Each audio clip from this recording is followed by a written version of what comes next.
Bonjour Ariel Dombal. La jeunesse a d'autres tâches que de mourir, mais les héros meurent toujours jeunes. C'est ce que disait Jean Cocteau. Opium, c'est le film que vous venez de réaliser et qui est donc présenté 50 ans après la disparition de Jean Cocteau. Pourquoi cet amour pour cet auteur? Alors, c'est quelqu'un qui m'a vraiment aidé à devenir ce que l'on est. N'est-ce pas? Ça met du temps de devenir ce que l'on est. Mais Cocteau est vraiment un auteur qui vous apprend la liberté. D'abord, c'est quelqu'un d'extraordinairement inspiré, c'est un poète, mais c'est un moraliste, c'est un cinéaste, c'est un critique, c'est un peintre. Il fait de la mise en scène de théâtre, il aime le music-hall et il aime les autres artistes. Ce qui fait que c'est un apprentissage extraordinaire pour un artiste ou une artiste de lire, de s'imprégner de Cocteau. Cocteau est un être qui vous donne des pépites d'or. Il est un être si rare. On regarde quelques instants Opium, votre film, Ariel. Oui. Vraiment, j'ai toujours su que tu m'étais prêté et qu'il faudrait te rendre très vite.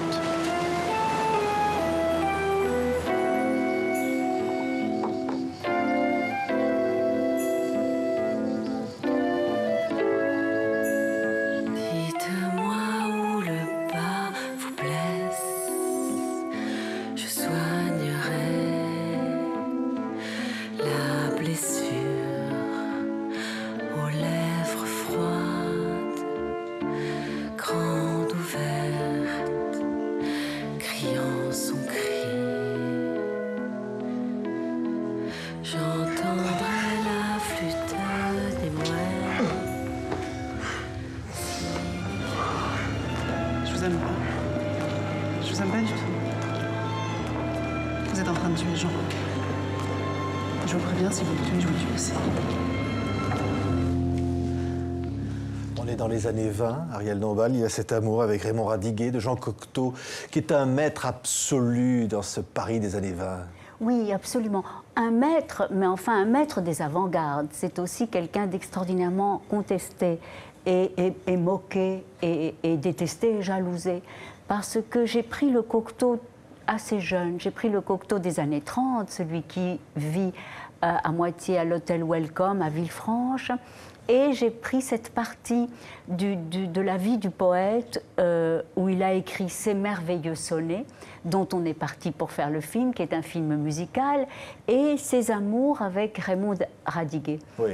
Qui est un être aussi incroyable, hein, qui écrit des choses formidables. Voilà, alors Raymond Radiguet, c'est une autre forme de génie. C'est le génie précoce, c'est l'insolence de la très très grande jeunesse. Et c'est un personnage très autodestructeur et en même temps mystérieux, qui se sert de Cocteau, mais qui en même temps est amoureux de Cocteau. Mais c'est toujours leur relation est toujours restée ambiguë.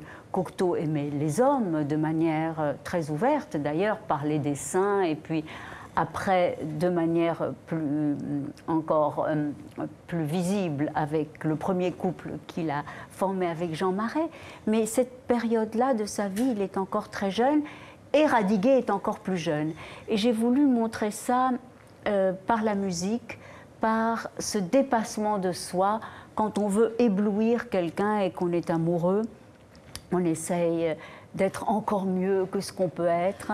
Et je voulais montrer cette période-là. C'est merveilleux. On va voir en même temps des images, c'est des comédiens. Il y a Philippe Catherine qui chante. C'est très chanté. Vous chantez et vous apportez, vous, votre propre univers, votre propre regard sur cette œuvre, sur ce graphisme des dessins de Cocteau, sur ce graphisme de sa poésie, de ses mots. Oui, voilà. On a essayé de faire quelque chose qui soit très homogène à l'esthétique de Cocteau. On a eu envie d'être les enfants terribles de Cocteau. Et donc, évidemment, je me suis entourée d'acteurs qui ont tous une grande admiration pour Cocteau. Alors là, c'est Niels Schneider qui interprète Maurice Sachs, mais il y a Hélène Filière qui interprète Marie-Laure de Noailles. Et puis, il y a Julie Depardieu qui est la reine de la nuit, Nix. Et puis il y a Philippe Catherine, et puis il y a ce merveilleux Grégoire Collin qui joue Cocteau, et ce nouveau venu, Samuel Mercer, oui, qui joue Radiguet. C'est l'imagination de Cocteau qui est frappante, c'est-à-dire qu'il invente un monde. Oui. Il, quelque part, un peu autodestructeur aussi. Oui, parce que c'était quelqu'un qui était vraiment pétri de paradoxes et de douleurs. C'était un être très grave Et il ne croyait qu'à la légèreté, parce que la légèreté, c'est l'élégance de regardez d'ailleurs en même temps qu'on parle de ces images du film. Oui. La légèreté, c'est ça le mot. Voilà, la légèreté, il disait une chose très drôle, il se disait ne soyez pas tentés d'aller trop au fond des choses, vous risquez d'y rester.